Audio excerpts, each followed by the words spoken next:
O cascalho solto no acostamento da rodovia Marechal Rondon rangia sob meus tênis velhos. Era o único som que eu conseguia distinguir acima do rugido ensurdecedor dos carros que passavam voando por mim a mais de 100 quilômetros por hora.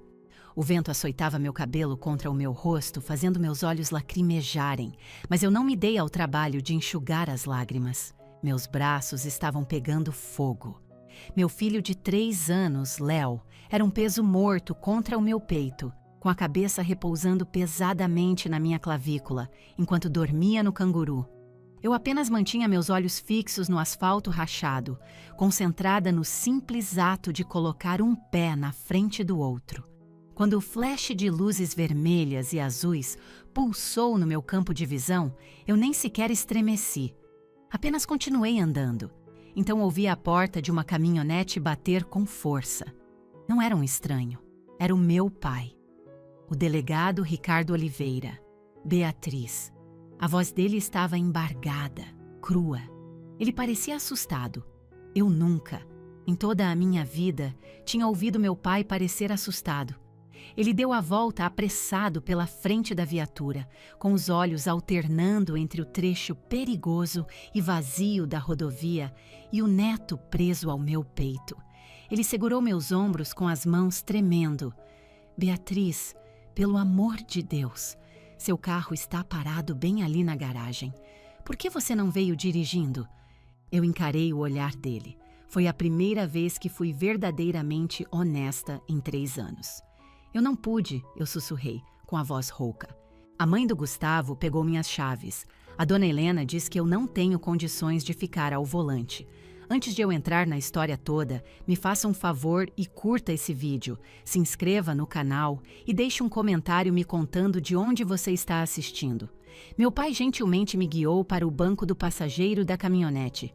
Ele ficou em silêncio a princípio, apenas pegando a bolsa de fraldas do meu ombro dolorido e jogando-a no banco de trás. Então, com uma ternura que parecia contrastar com suas mãos grandes e calejadas, ele desabotoou o Léo do suporte no meu peito. Ele prendeu o Léo cuidadosamente na cadeirinha reserva que sempre mantinha no banco de trás, para o caso de precisar buscar um dos netos. Eu apenas fiquei sentada no banco da frente, tremendo. O aquecedor da caminhonete estava no máximo, mas eu sentia um frio que se instalara no fundo dos meus ossos, o tipo de frio que cobertor nenhum conseguiria tocar. Meu pai deslizou para o banco do motorista. Ele apertou o volante com tanta força que os nós dos seus dedos ficaram brancos.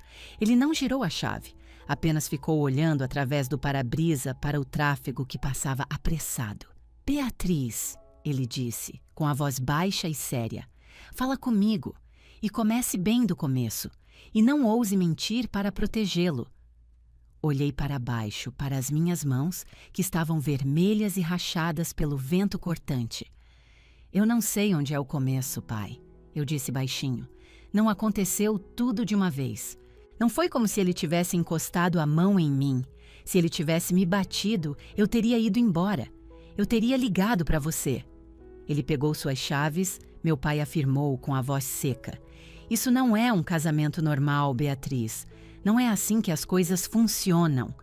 Tudo começou com a tal ajuda, eu disse. Foi assim que eles colocaram a situação. Eles chamavam de ajuda. Fechei meus olhos e os últimos 3 anos começaram a transbordar. Começou logo depois que o Léo nasceu. Eu estava exausta, mas que mãe de primeira viagem não fica? Eu estava me recuperando de uma cesárea. Cada movimento era um lembrete doloroso. O Gustavo foi tão atencioso naquelas primeiras semanas. Ele me trazia água, trocava fraldas. Mas então a mãe dele, Dona Helena, começou a aparecer todo santo dia. No começo, eu realmente achei que tinha sorte. Minha própria mãe faleceu há 5 anos e achei que seria carinhoso ter uma figura materna por perto. Eu estava tão errada. Dona Helena não vinha para me ajudar. Ela vinha para tomar o meu lugar. Lembro-me de uma tarde específica, cerca de 3 meses depois que o Léo nasceu. Eu estava na cozinha, tentando apenas fazer um sanduíche para mim. Eu ainda estava de calça de moletom, porque nenhuma das minhas roupas de antes da gravidez servia. Dona Helena entrou, sem se dar ao trabalho de bater. O Gustavo tinha dado uma chave para ela. Ela olhou para o sanduíche que eu estava preparando. Depois, seus olhos desceram para a minha barriga. "Ah, querida", ela disse, com a voz pingando aquela doçura falsa e melosa. "Você tem certeza de que precisa de todo esse pão?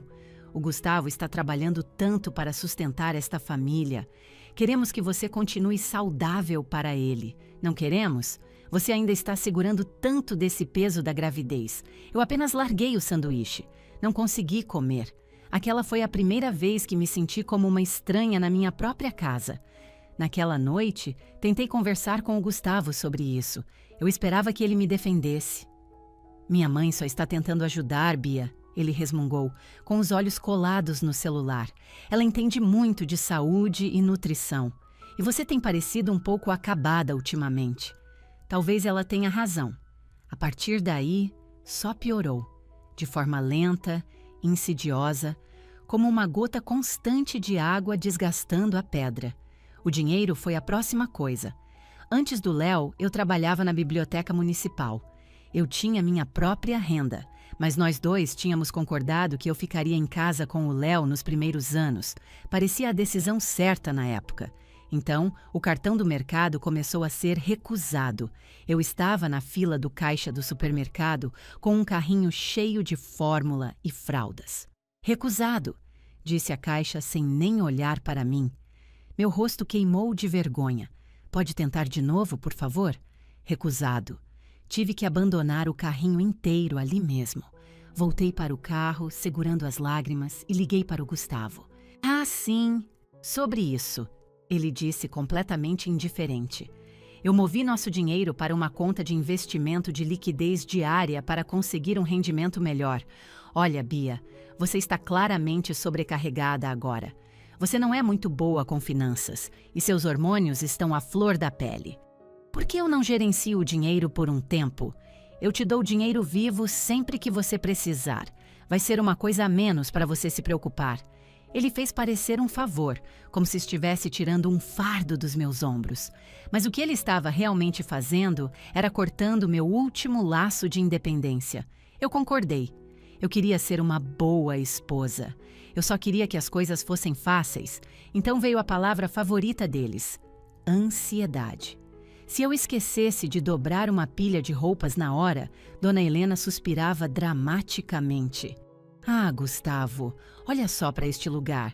A pobre da Beatriz está realmente sofrendo com a ansiedade dela de novo. Ela não consegue nem dar conta do serviço doméstico básico." Se eu mencionasse que queria encontrar uma amiga para tomar um café, Gustavo fechava a cara. "Você tem certeza de que isso é uma boa ideia, amor? Você parecia tão estressada ontem. Acho que você precisa descansar. Não quero você dirigindo quando está emocionalmente assim." Eles repetiram isso tantas vezes que uma parte de mim começou a acreditar. Talvez eu estivesse ficando louca. Talvez eu fosse incapaz. Parei de ver minhas amigas porque tinha vergonha de explicar por que nunca tinha dinheiro. Parei de convidar meu pai para ir lá em casa porque Dona Helena estava sempre lá. Uma presença constante, julgando tudo o que eu fazia. Olhei para o meu pai na caminhonete, uma única lágrima traçando um caminho pela minha bochecha fria. Eles olhavam meu celular. "Pai", eu sussurrei. "Toda santa noite." O Gustavo dizia que só queria ter certeza de que eu não estava tendo uma crise. Ele lia minhas mensagens de WhatsApp. Se eu desabafasse com minha irmã ou uma amiga, ele ficava frio e distante por dias. O castigo dele era sempre o silêncio. "E as chaves?" Meu pai perguntou, com a voz tensa, como um fio esticado ao máximo. "Me conte sobre as chaves." "Na semana passada", eu disse. "Eu só queria levar o Léo ao parquinho do bairro. Fica a 5 minutos de casa. Fui pegar minhas chaves na tigela perto da porta. Dona Helena estava lá, é claro. Ela colocou a mão no meu pulso. Não foi um aperto forte, mas foi firme. Ela deu aquele mesmo sorriso condescendente. "Beatriz, docinho, você sabe que o médico disse que você precisa evitar estresse. Dirigir pode ser tão estressante." O Gustavo e eu conversamos. Achamos que é mais seguro se ficarmos com as chaves do carro por enquanto. Só até você se sentir mais como você mesma de novo. "Eu estou bem", eu tinha dito a ela, com a voz subindo de tom. Eu só quero ir ao parque. Está vendo? Ela disse com a voz triunfante. Você está aumentando o tom de voz. Está ficando histérica.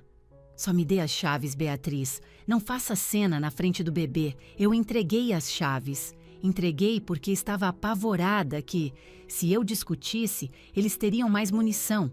Diriam que eu era perigosa. Tentariam tirar o Léo de mim. Então hoje eu disse ao meu pai, eu só precisei sair. Precisei respirar ar puro. Pedi as chaves de volta. O Gustavo simplesmente riu na minha cara. Ele disse não.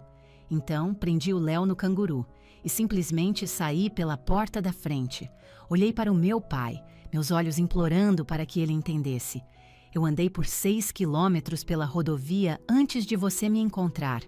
Eu estava indo para a sua casa.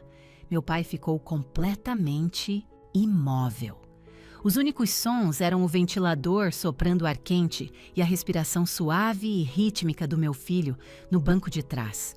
Meu pai ficou sentado ali pelo que pareceu uma eternidade. Ele é um homem grande. É o delegado da nossa cidade há quase 20 anos. Ele já viu de tudo. Acidentes de carro horríveis, assaltos à mão armada, brigas brutais. Ele está acostumado a ver o pior da humanidade.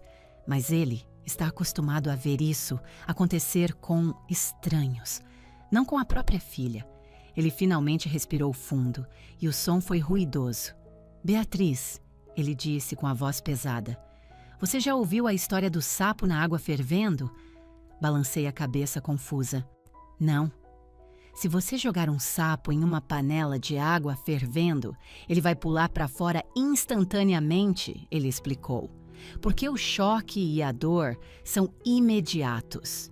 Mas se você colocar esse mesmo sapo em uma panela de água fria e for aumentando o fogo lenta e gradualmente, o sapo não vai notar a mudança. Ele vai ficar ali, confortável.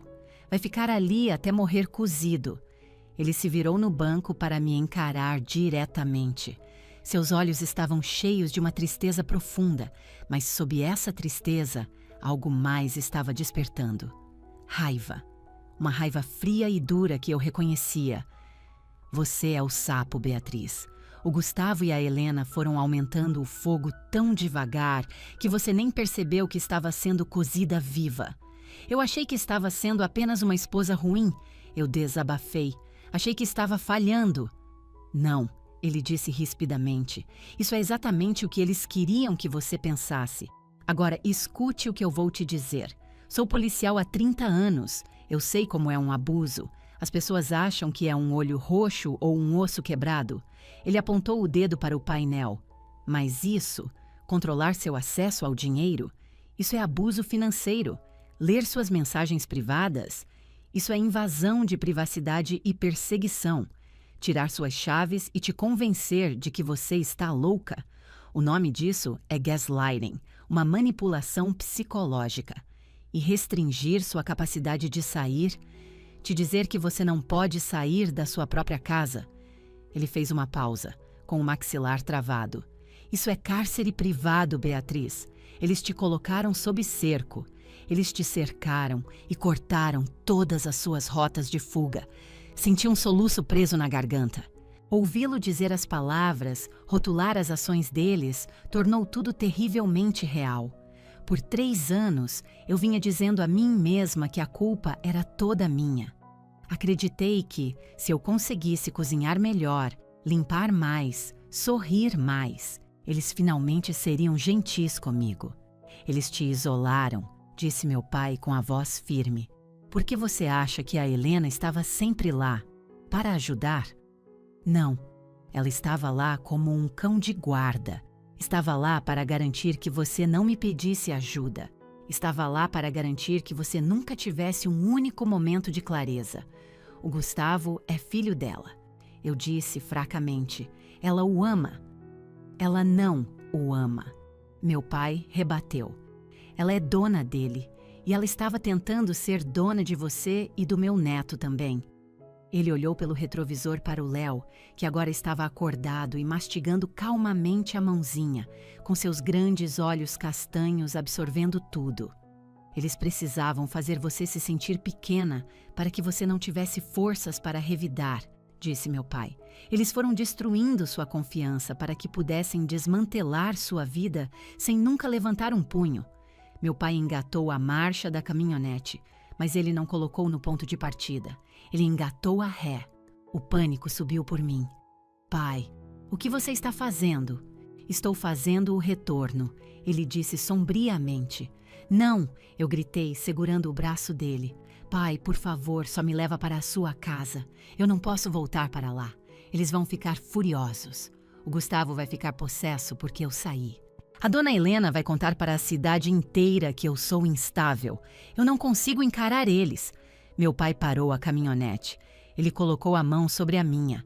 A mão dele era quente e áspera, mas incrivelmente firme. Beatriz, ele disse, com a voz suavizando por um momento. Nós não vamos voltar lá para você pedir desculpas. Não vamos voltar lá para te deixar. Então por quê? Perguntei com o corpo tremendo. Vamos voltar para buscar suas coisas, ele afirmou. Vamos pegar suas roupas, vamos pegar os brinquedos do Léo e vamos pegar as chaves do seu carro. Eles não vão me dar, eu disse. O Gustavo me falou. Eu não dou a mínima para o que o Gustavo te falou, meu pai interrompeu. A voz dele tinha mudado de novo. Não era mais o meu pai preocupado falando. Era a voz do delegado de polícia, a voz que as pessoas obedeciam. Você não vai entrar naquela casa como uma vítima, Beatriz. Você vai entrar lá comigo. E eu não tenho a menor intenção de pedir com educação. Ele me olhou direto nos olhos. Você me contou a verdade. Agora eu preciso que você seja corajosa por mais uma hora. Você consegue fazer isso por mim? Consegue ser corajosa pelo Léo?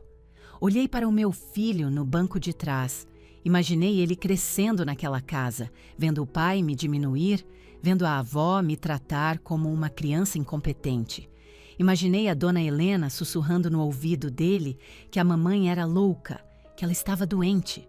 Eu me recusava a deixar o Léo aprender que o amor deveria ser sinônimo de controle. Respirei fundo, de forma trêmula. O ar na caminhonete pareceu de repente um pouco menos sufocante. Tudo bem, eu disse. Eu consigo. Ótimo, disse meu pai. Ele checou os espelhos, então jogou a caminhonete de volta na rodovia, fazendo um retorno brusco sobre o canteiro central gramado. Os pneus cuspiram cascalho e terra. Estávamos voltando. Meu coração era um tambor frenético contra minhas costelas. Eu estava petrificada, mas pela primeira vez em muito tempo, eu não estava sozinha. Pai? Perguntei enquanto percorríamos a estrada familiar. Oi, querida. E se eles tiverem trancado a porta? Meu pai nem sequer olhou para mim. Apenas manteve os olhos fixos na estrada à frente, com o maxilar firme como granito. Então eu vou arrombá-la, ele disse. Dirigimos os últimos quilômetros em um silêncio tenso. Observei as casas e árvores familiares passarem borradas. Esta era a mesma estrada que eu costumava dirigir todos os dias, antes de eles decidirem que eu não era capaz. Parecia diferente agora. Parecia o caminho que levava-me a uma zona de guerra. Abaixei o quebra-sol e encarei meu reflexo. Eu parecia exausta. Meu cabelo era uma bagunça emaranhada por causa do vento, meus olhos inchados e vermelhos de tanto chorar. Eu parecia exatamente a mulher instável que a dona Helena sempre alegava que eu era. Limpei meu rosto com as costas da manga e prendi meu cabelo em um nó apertado. Eu não sou louca, eu disse em voz alta, as palavras soando estranhas na minha boca. Não, você não é, disse meu pai. Você é a pessoa mais sã naquela casa. Entramos na minha rua. Era uma rua de bairro nobre, pitoresca. As casas eram grandes e bem cuidadas, os gramados perfeitamente aparados. O tipo de vizinhança onde todo mundo sorri e acena, completamente alheio ao fato de que, dentro de uma daquelas casas perfeitas, eu era uma prisioneira. Encostamos na garagem. Meu sedã azul, que eu tinha comprado com meu próprio dinheiro anos atrás, estava parado ali, parecendo perfeitamente normal. Mas, sem as chaves, era apenas uma gaiola de metal de 2 toneladas.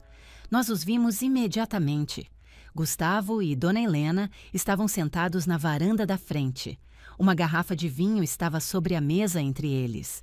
Eles estavam rindo, parecendo relaxados e felizes. Eu estava fora há quase 3 horas. Tinha saído a pé com o filho e o neto deles, e eles não estavam procurando por mim desesperadamente. Não tinham ligado para a polícia, estavam bebendo vinho. Aquela imagem doeu mais do que qualquer outra coisa que eles já tivessem feito. Eles nem se importavam que eu tivesse ido embora. Apenas presumiram que eu voltaria rastejando assim que sentisse fome ou frio. Eles tinham certeza de que eu não tinha para onde ir. Meu pai desligou o motor. O silêncio repentino foi pesado e absoluto.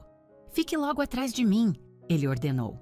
Ele abriu a porta e saltou. Soltei o Léo da cadeirinha e o segurei firme contra o peito, seu corpinho sendo um escudo quente. Saí e fiquei parada no ar fresco da tarde.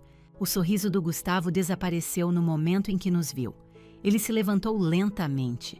Estava vestido com uma camisa polo impecável e bermuda de sarja, a própria imagem do marido perfeito de comercial. Dona Helena permaneceu sentada, girando sua taça de vinho com um ar de indiferença praticado. Ela olhou para mim com uma expressão que era uma mistura de tédio absoluto e leve irritação. "Ora, ora", disse Dona Helena, com a voz alta o suficiente para ecoar pela garagem. "Olha só o que o vento trouxe." E ela trouxe reforços. Que dramático! Meu pai não disse nada, apenas começou a caminhar pela garagem, suas botas fazendo barulhos pesados e deliberados no concreto. Eu segui exatamente os passos dele. Eu não era mais o sapo. E a água não estava apenas fervendo, estava prestes a explodir. Meu pai subiu a rampa da garagem com um passo pesado e sem pressa. Fiquei bem perto, com a mão protegendo a cabeça do Léo da brisa fresca da tarde. Quando chegamos à beira da varanda, Gustavo nem teve a decência de cumprimentar meu pai adequadamente. Ele apenas se recostou na cadeira, cruzando as pernas e girando o vinho tinto na taça. Ele fixou o olhar em mim, ignorando completamente meu pai. Seus olhos percorreram meu cabelo emaranhado e meu rosto castigado pelo vento, antes de ele soltar um suspiro longo e teatral. "Beatriz", Gustavo disse, com a voz transbordando uma calma condescendente, do tipo que se usa com uma criança que acabou de ter um acesso de birra. "Eu estava dizendo para minha mãe que esperava que você não tivesse ido longe demais. Você sabe como fica quando está assim." Ele gesticulou para mim com a taça de vinho. "Olhe só para o seu estado. Você está tremendo. Levou o Léo para o frio sem nenhum carrinho? Honestamente, Bia, esse é exatamente o tipo de comportamento que nos preocupa."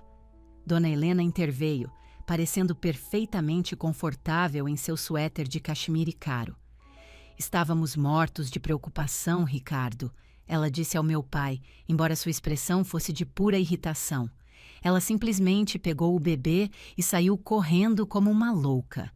"Estávamos prestes a ligar para você para registrar um boletim de ocorrência. Para a própria segurança dela, é claro." "É mesmo?" meu pai perguntou, com a voz totalmente plana. Ele estava parado no gramado, a poucos metros da varanda, forçando-os a olhar para cima para encará-lo. "Sim", disse Helena, empolgada com sua própria história. "A Beatriz tem tido esses episódios.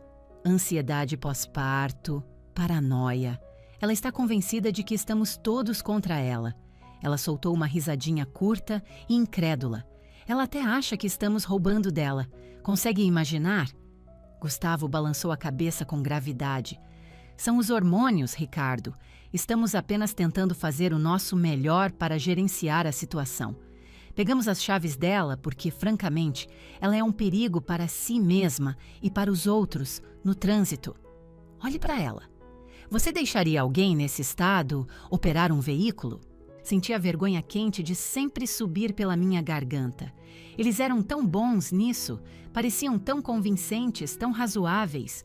Se eu não tivesse acabado de caminhar 6 quilômetros por uma rodovia, talvez tivesse até começado a acreditar neles de novo. Talvez tivesse pedido desculpas. Mas então senti o Léo se mexer nos meus braços, seu calor sendo uma presença sólida e real. Ele não era um sintoma, ele era meu filho. Eu não estou louca, eu disse. Minha voz era pouco mais que um sussurro, mas cortou a encenação deles. Gustavo deu um sorriso sarcástico. Viu só? A defensividade. É um sinal clássico. Meu pai deu um passo deliberado à frente. Ele cruzou os braços sobre o peito largo. Não olhou para o Gustavo, olhou diretamente para a dona Helena. Onde estão as chaves dela? Ele perguntou. Helena piscou, visivelmente surpresa por ele não estar ficando do lado dela. Como é que? As chaves do carro da Beatriz, meu pai repetiu. Entregue-as. Ricardo, disse Helena com a voz ficando afiada e impaciente. Você não está ouvindo. Ela não tem condições de dirigir. Nós somos a família dela. Estamos tomando essas decisões para o próprio bem dela. Você é médica, Helena? Meu pai perguntou secamente. Bem, não, mas você é psiquiatra? Eu sou mãe, Helena retrucou. E eu sei o que é melhor para a esposa do meu filho quando ela está claramente tendo um colapso mental completo. Ela não está tendo um colapso, disse meu pai. Ela está tendo um despertar. Com isso, Gustavo finalmente se levantou. Ele colocou a taça de vinho na mesa com um estalo seco, tentando estufar o peito e parecer o dono da casa. Agora escute aqui, Ricardo, ele disse. Com todo o respeito, esta é minha esposa e esta é minha casa. Você não pode simplesmente entrar na minha propriedade e começar a fazer exigências. A Beatriz vai ficar aqui. Ela precisa descansar, precisa tomar os remédios dela. Eu não tomo remédio nenhum, eu disse. Você tentou me fazer tomar aquelas pílulas, Gustavo, mas eu joguei todas no vaso sanitário. O rosto do Gustavo tremeu. Viu? Mentindo. Instável. Ele deu um passo em minha direção, com a mão estendida. Me dá o Léo, Beatriz. Você está tremendo. Vai acabar derrubando ele. Vá para dentro, para o seu quarto. Podemos discutir isso mais tarde. Eu instintivamente recuei e dei um passo para trás. Não, eu disse com firmeza. Beatriz, disse Gustavo, com a voz caindo para um tom baixo e ameaçador. Era a voz de alerta, aquela que ele usava logo antes de me punir com uma semana de silêncio gélido. Não faça cena na frente do seu pai. Olhei para ele.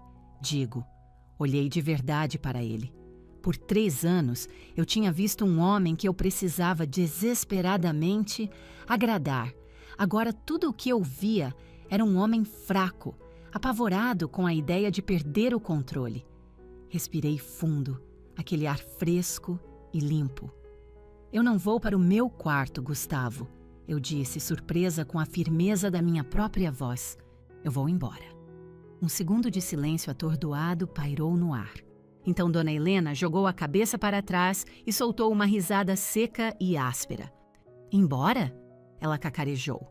Ah, querida, embora com o quê, exatamente? Você não tem carro, não tem dinheiro, não tem nem um casaco de inverno decente. Você não consegue comprar uma única fralda sem pedir dinheiro para o Gustavo. Para onde, em nome de Deus, você acha que vai? Ela vem comigo, disse meu pai. Isso é sequestro, Gustavo gaguejou imediatamente. Esse é meu filho. Você não pode simplesmente levar meu filho. Assista e veja, eu sussurrei. Dona Helena balançou a cabeça com aquele sorriso condescendente ainda estampado no rosto. Ricardo, coloque algum juízo na cabeça dela. Isso é absolutamente ridículo. Ela está se comportando como uma criança mimada. Meu pai apenas ficou olhando para eles.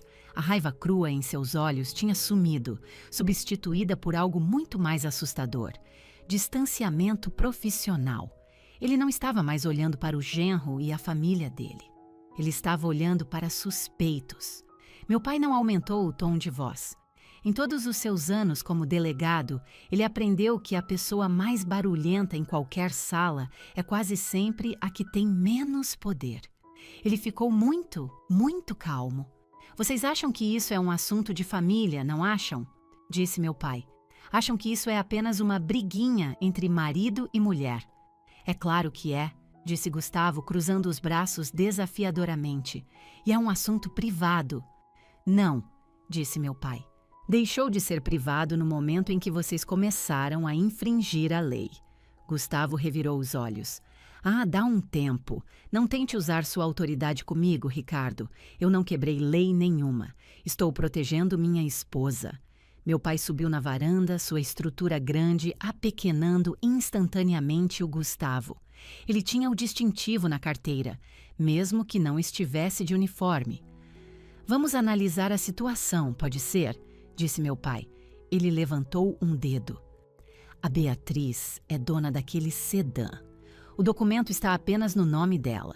Eu sei disso porque fui o avalista do financiamento com ela há 5 anos. Você tomou posse das chaves dela. Recusou-se a devolvê-las após o pedido dela. Isso, rapaz, é apropriação indébita. Uso não autorizado de veículo automotor no mínimo. Privação de propriedade. A expressão convencida do Gustavo vacilou. Eu só estava guardando para a segurança dela. Meu pai levantou um segundo dedo. Você se colocou no caminho dela. Disse que ela não tinha permissão para sair. Usou manipulação psicológica para confiná-la nesta casa. Impedir um adulto de sair livremente de um local pode ser configurado como cárcere privado. Dona Helena parou de girar o vinho. Colocou a taça na mesa com um clique suave. Isso é absolutamente absurdo. Nós nunca trancamos uma única porta. Vocês trancaram a mente dela, rebateu meu pai, e removeram os meios de escape. Coação é uma forma de força, Helena. Ele levantou um terceiro dedo. A Beatriz me informou que vocês leem as mensagens dela regularmente, que monitoram as ligações dela, que rastreiam os movimentos dela. Eu me preocupo com ela, disse Gustavo defensivamente. Eu só verifico para ter certeza de que ela está segura. Isso é perseguição, disse meu pai secamente. É uma invasão de privacidade. E sob as leis mais recentes de violência doméstica, isso constitui assédio eletrônico e violência psicológica. A palavra assédio pairou no ar como uma névoa espessa. E finalmente, disse meu pai, com a voz baixando, o dinheiro. Eu vi o que aconteceu. O sangue fugiu do rosto do Gustavo. Ele lançou um olhar em pânico para a Helena, depois voltou para o meu pai. O quê? O que tem o dinheiro? Gustavo gaguejou. A Beatriz me contou que tem acesso zero aos próprios fundos. Contou que as contas pessoais dela foram consolidadas sem o conhecimento dela. Contou que recebe uma mesada em dinheiro, como uma adolescente. Nós somos uma família de renda única agora! Gustavo quase gritou com a voz falhando. Eu sou quem gerencia o orçamento. Se você movimentou ativos que pertencem legalmente a ela, sem o consentimento explícito e por escrito dela, disse meu pai, com a voz como um rosnado baixo, isso é abuso financeiro. E dependendo de como você moveu esses fundos e de quem foi a assinatura que você usou, isso pode muito bem ser estelionato e fraude bancária. Silêncio. Um silêncio pesado e sufocante desceu sobre a varandinha perfeita. O único som era um pássaro cantando alegremente em uma árvore próxima. As pessoas estavam congeladas. Dona Helena não estava mais rindo. Ela olhou para o Gustavo com os olhos arregalados de um medo que não conseguia mais esconder. Você está sendo excessivamente dramático, Ricardo, disse Helena, mas a voz dela tremia. Ninguém cometeu fraude nenhuma. Somos apenas uma família tentando ajudar uma moça doente e confusa. Então me dê as chaves, disse meu pai. Ele estendeu a palma da mão grande e aberta. Agora mesmo. Ou eu faço uma ligação, e não vai ser para um terapeuta, vai ser para o plantão da delegacia. Gustavo olhou para a mãe com um apelo desesperado nos olhos. Dona Helena mordeu o lábio. O olhar dela oscilou para uma caminhonete do meu pai na garagem, depois para o meu rosto. Ela deve ter visto algo novo ali, porque eu não estava mais chorando, não estava tremendo.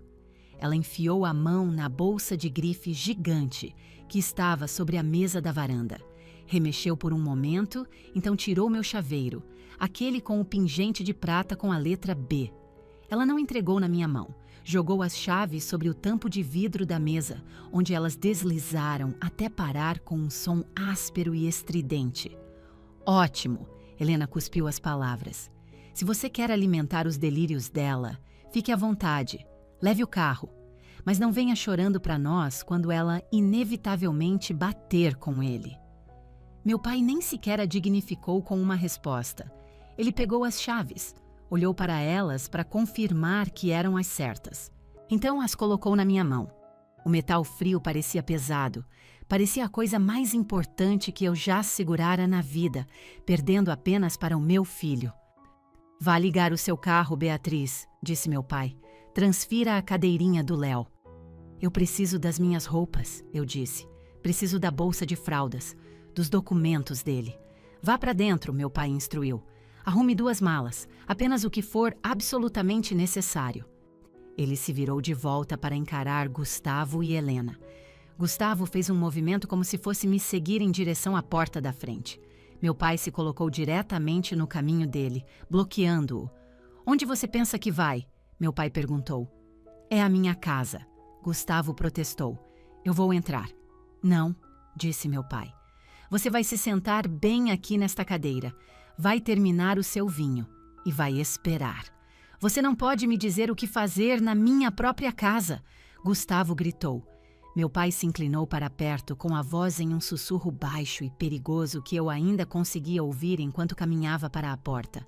Gustavo, neste exato momento, eu sou a única coisa entre você e um par de algemas. Se eu fosse você, sentaria e calaria a boca.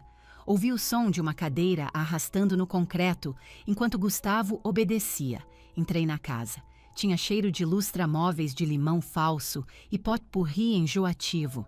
Tinha cheiro do lugar onde eu tinha sido lentamente apagada, mas eu não ia desaparecer hoje. Subi as escadas de 2 em 2 degraus, com as pernas sentindo uma força surpreendente. Fui direto para o quarto do Léo. Peguei a bolsa de fraldas e comecei a enchê-la com cada fralda e pacote de lenços umedecidos que encontrei. Joguei dentro o ursinho de pelúcia favorito dele e a mantinha gasta que minha própria mãe tinha feito para ele pouco antes de falecer. Depois, fui para o quarto principal. Recusei-me a sequer olhar para a cama onde passei inúmeras noites, chorando silenciosamente, enquanto Gustavo dormia tranquilamente ao meu lado. Fui ao closet. Peguei calças jeans, blusas, meu casaco pesado de inverno. Não perdi tempo dobrando. Apenas soquei tudo dentro de um mochilão. Então eu parei. Olhei para o criado mudo do lado da cama do Gustavo. Ele sempre mantinha a gaveta de cima trancada. Dizia que era onde guardava arquivos confidenciais do trabalho e não queria o Léo mexendo. Mas o Léo nem alcançava o criado mudo. E então eu me lembrei. Cerca de 1 mês atrás, vi o Gustavo deslizar a chave daquela gaveta sob a base do abajur. Meu coração começou a martelar contra as costelas. Eu sabia que tinha apenas alguns minutos antes que o Gustavo ficasse corajoso o suficiente para entrar, apesar do aviso do meu pai. Levantei o abajur pesado. A pequena chave de latão estava lá. Destranquei a gaveta. Estava cheia de papéis. Muitos papéis, e uma pasta parda grossa. Eu a abri. Meus olhos se arregalaram. Vi logotipos de bancos que eu não reconhecia. Vi comprovantes de transferência de quantias enormes de dinheiro. E vi o meu nome, Beatriz Oliveira. Mas as assinaturas pareciam o meu nome, mas a caligrafia não era minha. Eu não tinha assinado nada daquilo. Vi impressões de mensagens de texto. Não eram minhas. Eram do Gustavo. Mensagens para a mãe dele. O assunto era o fundo. Dizia, ela está ficando desconfiada sobre o dinheiro do mercado. Disse a ela que foi um erro do banco. Precisamos mover o resto do fundo de reserva logo antes que ela tente acessar por conta própria. Senti uma onda de náusea tão forte que o quarto começou a girar. Eles não estavam apenas me controlando por crueldade. Isso não era apenas sobre a minha suposta ansiedade. Eles estavam me roubando sistematicamente.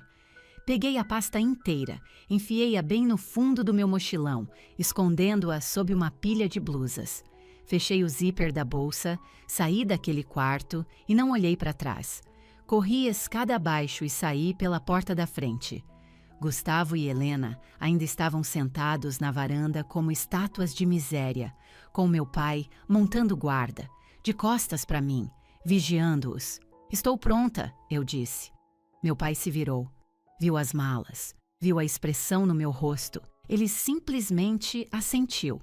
"Entre no seu carro, Beatriz. Eu vou logo atrás de você." Caminhei até o meu sedã azul. Apertei o botão de destravar no controle. As luzes piscaram e as travas abriram com um clique. Foi o som mais bonito que eu já ouvira. Prendi o Léo na cadeirinha. Joguei as malas no banco do passageiro ao meu lado. Subi no banco do motorista. Coloquei a chave na ignição. Girei. O motor rugiu à vida. Eu estava dirigindo. Estava dirigindo para longe daquela gaiola, mas enquanto saía da garagem, instintivamente toquei o mochilão ao meu lado, onde a pasta estava escondida. Eu sabia que aquilo não tinha acabado. Eu não estava apenas escapando, estava levando as provas comigo. O trajeto até a casa do meu pai parecia um despertar de um pesadelo longo e sufocante. Minhas mãos estavam cerradas no volante com tanta força que os nós dos dedos estavam brancos. Toda vez que eu olhava pelo retrovisor, esperava ver o carro do Gustavo colado na minha traseira, me perseguindo. Mas o único veículo atrás de mim era a caminhonete do meu pai, um escudo constante e protetor. Entramos na garagem familiar da casa onde cresci, uma casa simples de tijolinhos com um enorme pé de manga no quintal. Antes parecia apenas uma casa, agora parecia uma fortaleza. Estacionei e desliguei o motor. No silêncio repentino, minhas mãos começaram a tremer incontrolavelmente. A adrenalina estava baixando e uma onda gigante de medo estava vindo ocupar o lugar. Meu pai estacionou atrás de mim e já estava na minha porta antes mesmo de mim conseguir soltar o cinto de segurança. "Você está bem, filhota?" ele perguntou. Assenti, incapaz de formular palavras. Me atrapalhei com a fivela do Léo. Ele estava acordado agora e começando a resmungar, percebendo meu estresse como as crianças sempre fazem. Entramos. A casa tinha cheiro de café e livros velhos. Tinha cheiro de segurança. "Sente-se", disse meu pai, apontando para a mesa da cozinha. Ele se sentou à minha frente, cruzando as mãos sobre a superfície de madeira gasta. "Beatriz", ele disse gentilmente, "precisamos conversar sobre o que vem a seguir. Você pode ficar aqui o tempo que precisar, mas temos que te proteger legalmente. Se eles tentarem alegar que você sequestrou o Léo..." "Eu não o sequestrei", eu disse com a voz firme. "Sou a mãe dele." "Eu sei disso", disse meu pai pacientemente. "Mas eles vão jogar sujo. Você os viu. Eles são mentirosos patológicos e são muito, muito bons nisso."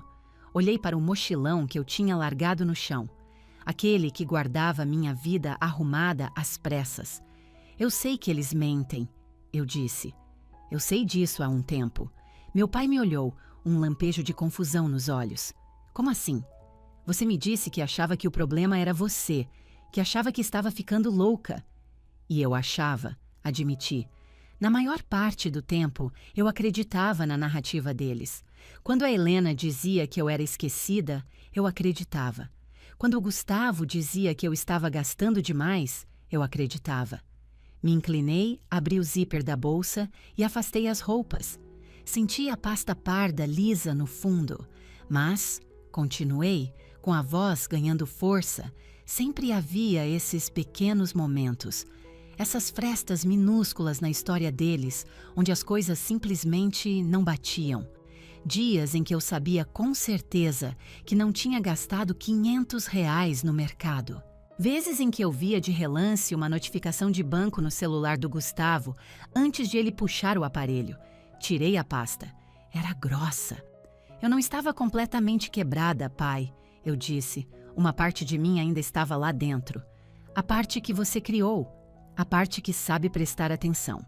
Coloquei a pasta na mesa entre nós. "O que é isso?" meu pai perguntou. "Eu peguei do criado mudo trancado do Gustavo", expliquei. "Encontrei a chave. Venho observando ele esconder a chave sob o abajur há meses.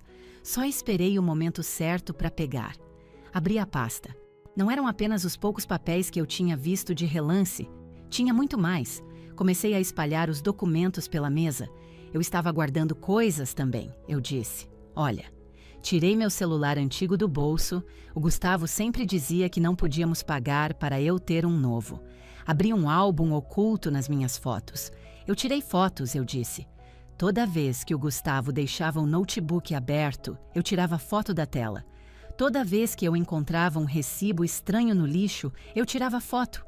Meu pai pegou um dos documentos de aparência oficial da pasta. Seus olhos o percorreram e suas sobrancelhas se ergueram. Beatriz, ele disse com a voz grave.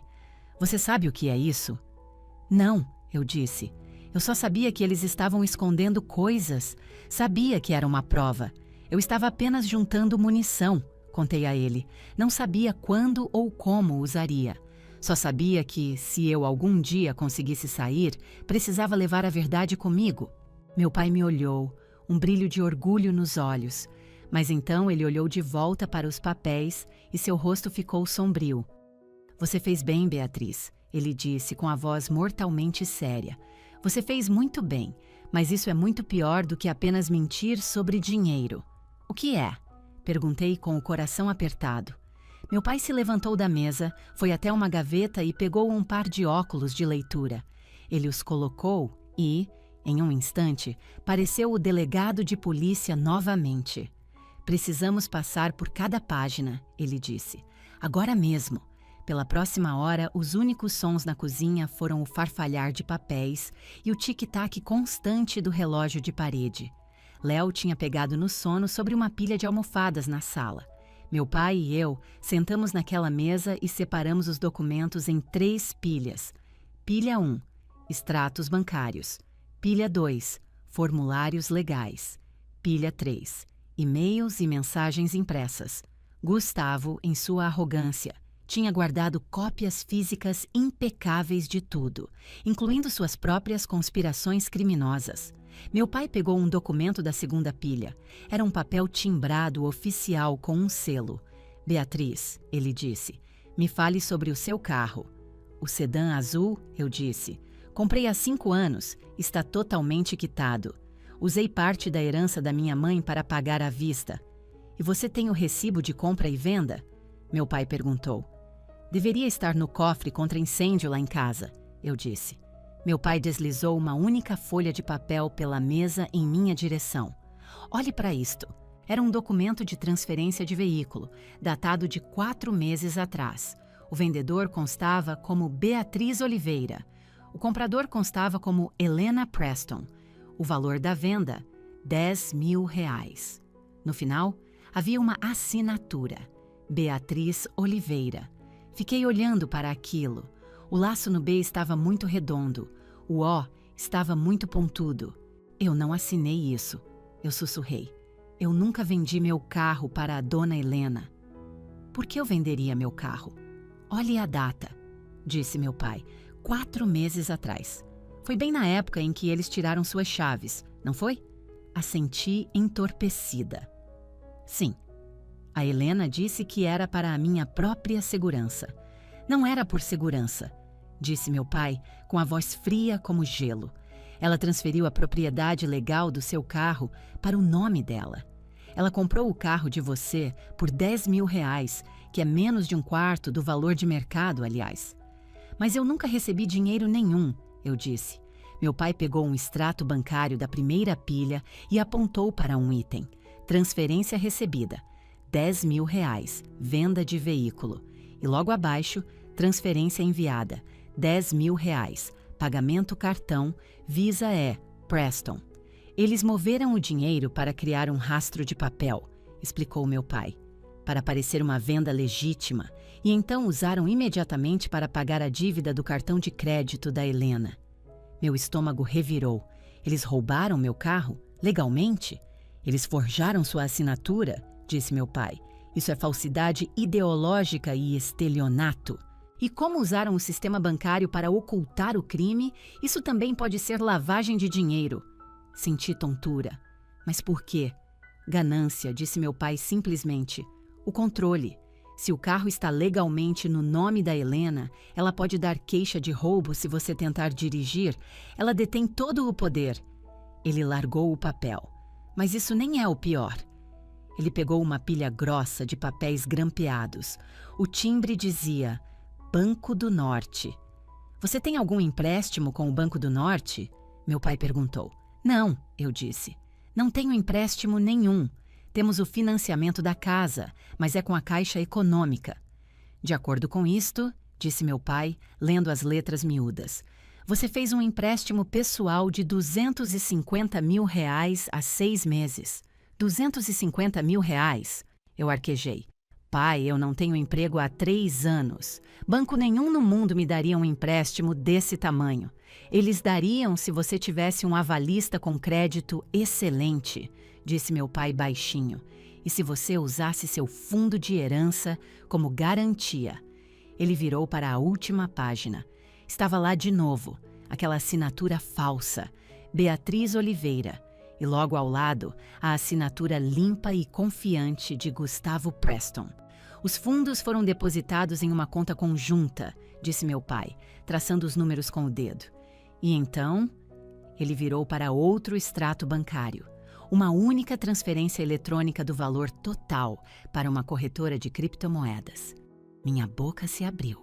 O Gustavo estava sempre falando de cripto, gabando-se de como era um gênio dos investimentos, de como ia nos deixar ricos.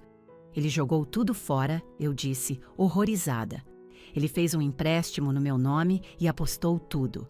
Ele não apenas apostou, meu pai corrigiu sombriamente. Ele colocou a dívida no seu nome. Se ele perder esse dinheiro, o que provavelmente já aconteceu, você é quem deve R$ 250 mil ao banco. Não ele. Você. Enterrei o rosto nas mãos. Eu me senti tão burra. Enquanto eu me preocupava em dobrar toalhas e no que fazer para o jantar, eles estavam sistematicamente desmantelando toda a minha vida, me enterrando sob uma montanha de dívidas. O fundo de reserva? Perguntei, temendo a resposta. Minha mãe tinha deixado um fundo para mim quando morreu. Não era uma fortuna, mas era o suficiente para garantir que o Léo pudesse fazer uma faculdade. Era para ser minha rede de segurança. Meu pai pegou o último extrato. Era uma única página nua e crua. Saldo atual da conta: R$ 187,50. Apenas encarei o número. R$ 187. Costumava ter mais de 400 mil. Acabou, eu sussurrei. Acabou tudo. Eles limparam a conta, confirmou meu pai. Forjaram seus formulários de consentimento para acessar o montante principal. Provavelmente disseram ao gerente do banco que era para despesas médicas ou terapia para justificar as retiradas. Lembrei-me da dona Helena falando constantemente sobre como as minhas vitaminas especiais eram caras. Lembrei-me do Gustavo dizendo que terapia era um luxo que não podíamos pagar. Era tudo mentira. Levantei-me e fui até a pia, sentindo que ia passar mal. Eu não tenho nada, eu disse com a voz oca. Pai, eu não tenho absolutamente nada.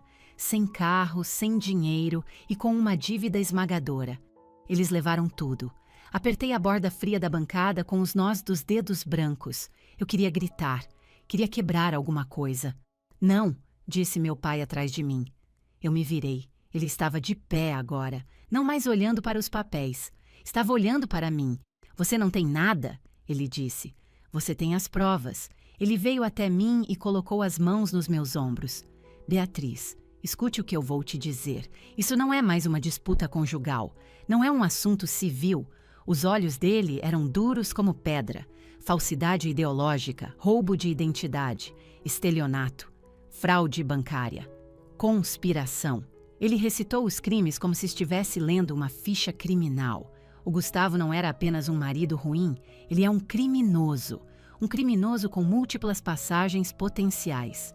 E a Helena? O nome dela está em toda essa papelada. Ela é coautora. Na verdade, ela pode ser a mente por trás de tudo. Ele apontou de volta para a da mesa. Aquela pasta não é apenas papel, Beatriz. Aquela pasta é uma sentença de prisão. Olhei para a tirapilha bagunçada de documentos. 10 minutos atrás, eles eram símbolos do meu fracasso. Agora, pareciam uma arma. O que nós fazemos? Perguntei. Fazemos cópias, disse meu pai. Cópias digitais e cópias físicas. Enviamos um conjunto para o meu advogado, o Dr. Marcos. Ele é o melhor criminalista do estado. E depois? E depois? Disse meu pai, com um olhar sombrio cruzando suas feições. Esperamos que eles venham bater a porta, porque eles virão. Assim que perceberem que aquela pasta sumiu, vão entrar em pânico. Eles vão tentar levar o Léo, eu disse, o medo disparando no meu peito. Deixe que tentem, disse meu pai. Eles não têm ideia do que você acabou de tirar daquela casa. Eles acham que você é uma garotinha assustada que correu para o colo do papai. Não percebem que você está segurando o detonador do mundo inteiro deles. Ele foi até a geladeira, pegou uma garrafa de água, abriu e me entregou. Beba, ele disse. Hidrate-se.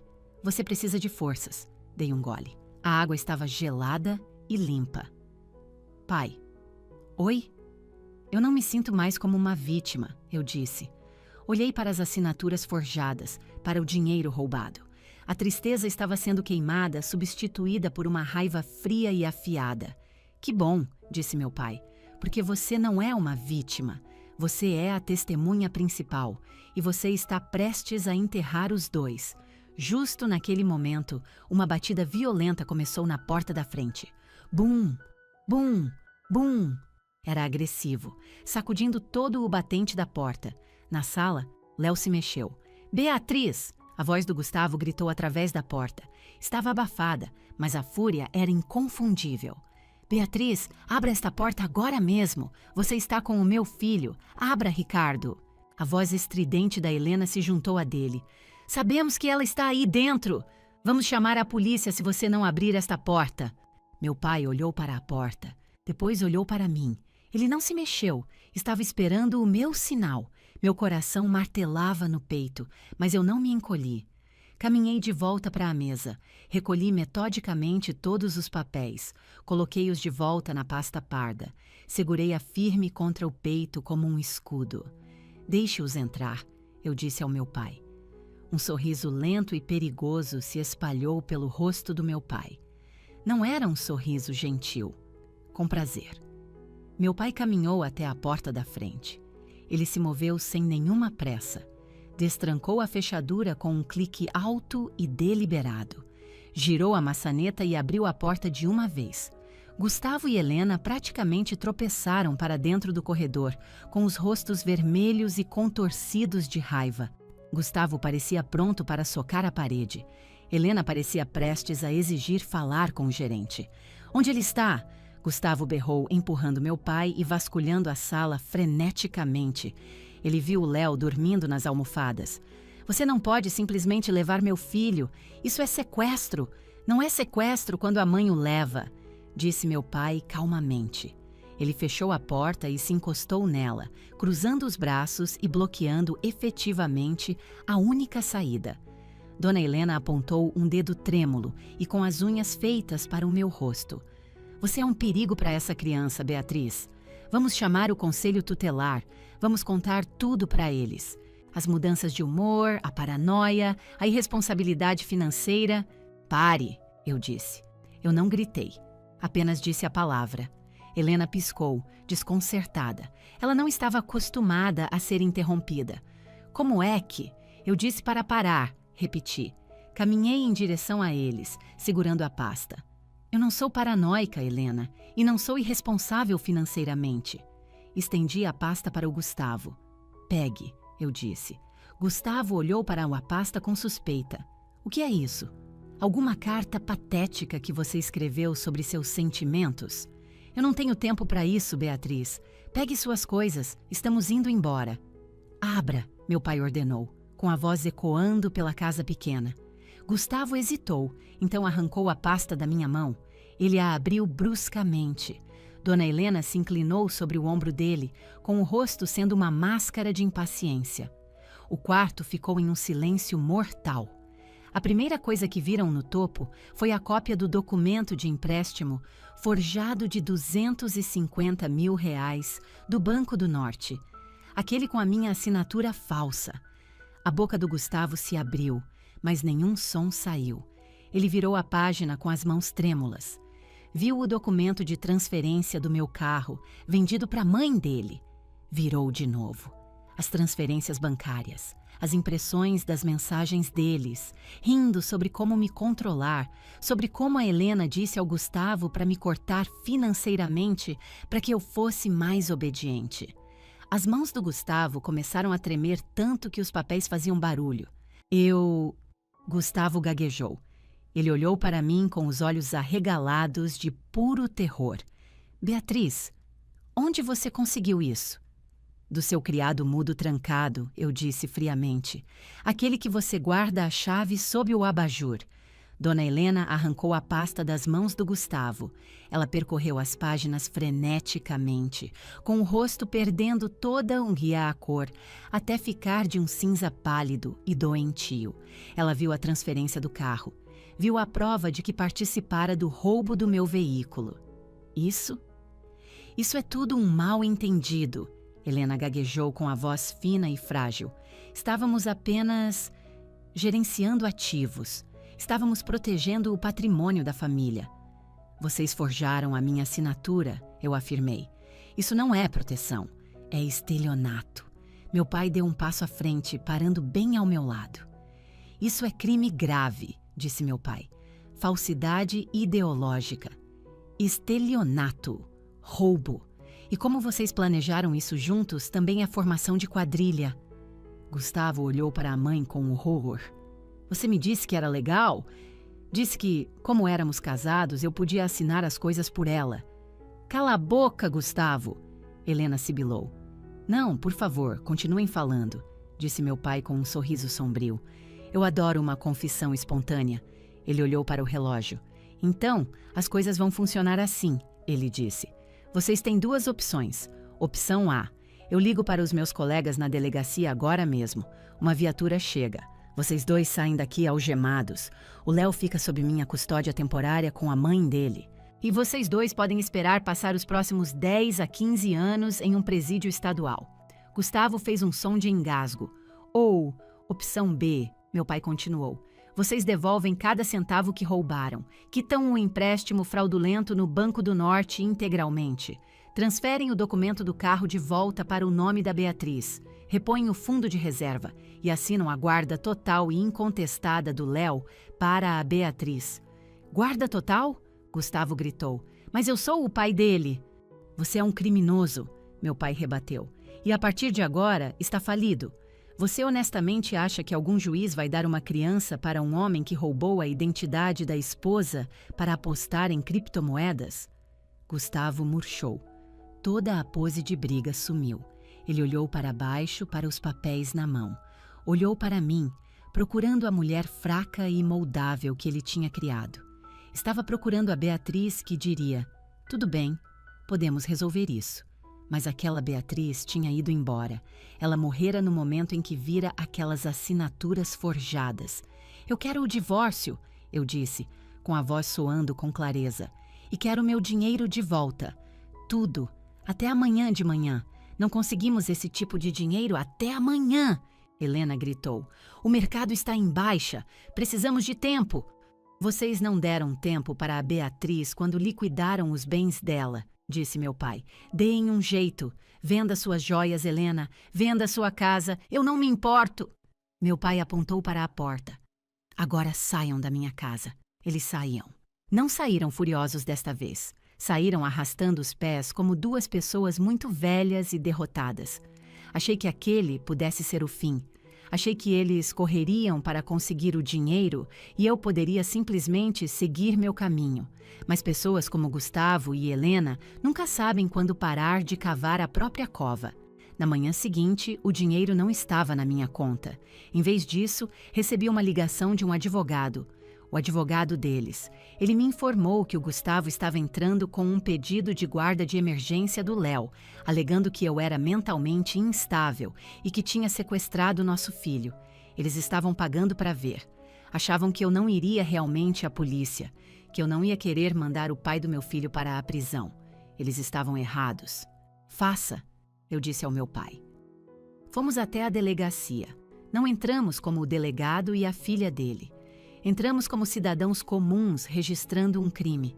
Sentei-me em uma sala de interrogatório estéril e apresentei todo o conteúdo da pasta para um investigador que não era o meu pai.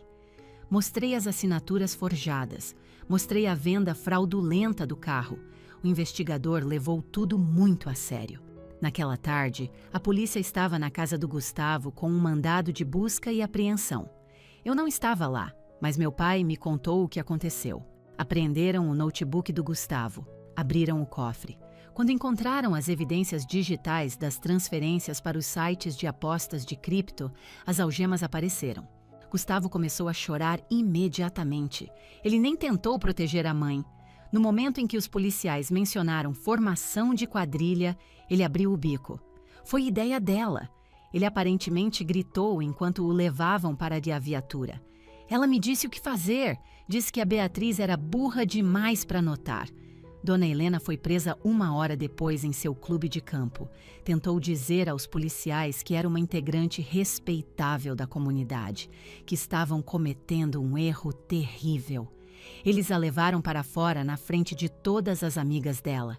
Ela foi indiciada por estelionato, fraude e conspiração criminosa. As consequências foram rápidas e brutais. Descobriu-se que eu não era a única pessoa de quem eles vinham roubando. Dona Helena vinha desviando dinheiro de várias instituições de caridade onde era voluntária. A vida inteira deles era um esquema de pirâmide feito de mentiras. E eu fora apenas o alvo mais fácil.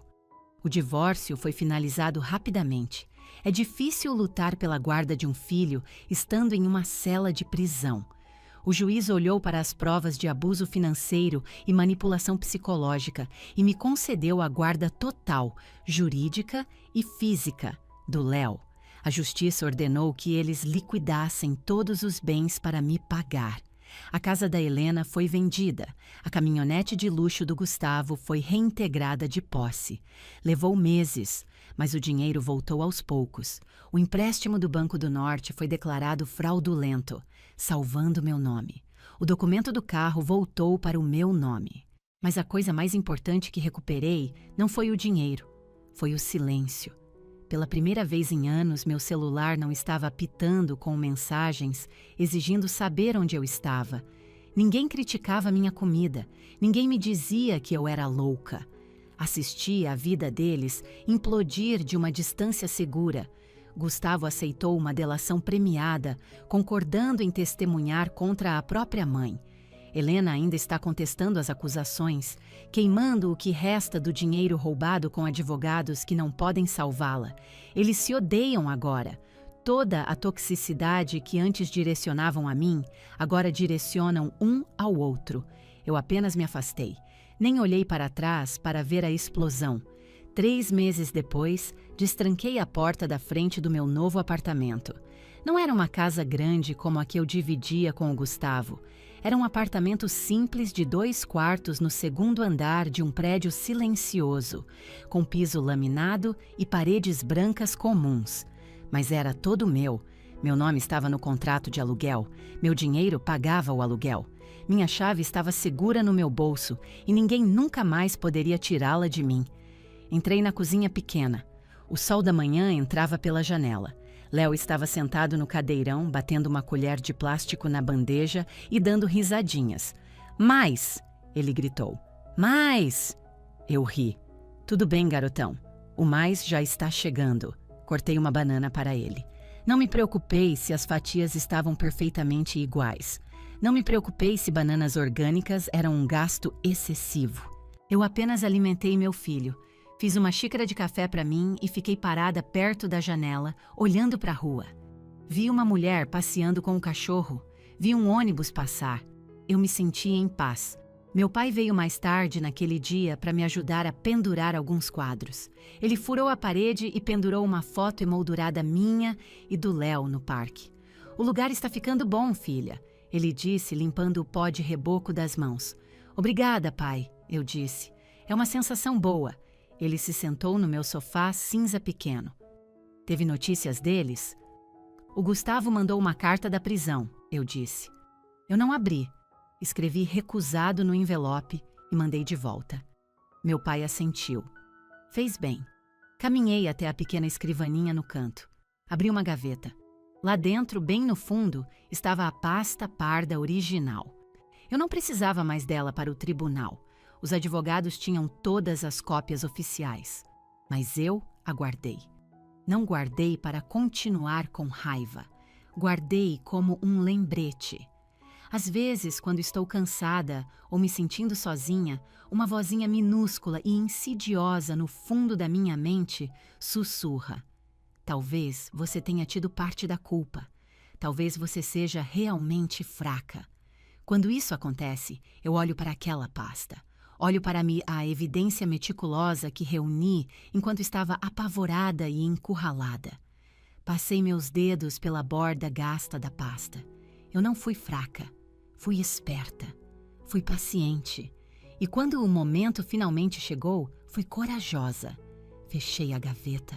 Léo veio cambaleando até mim e abraçou minha perna. Eu o peguei no colo e o girei, e ele soltou uma gargalhada pura e feliz que preencheu o pequeno apartamento ensolarado.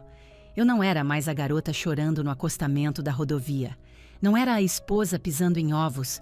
Eu era Beatriz Oliveira. Eu era mãe. Eu estava livre. Beijei a bochecha macia do Léo e sussurrei no ouvido dele. Estamos bem, meu amor. Estamos seguros agora. Eu não apenas escapei de um casamento ruim, escapei de uma gaiola que eles tinham disfarçado de preocupação. E no meu caminho para fora, queimei aquela gaiola até o chão. Fim da história.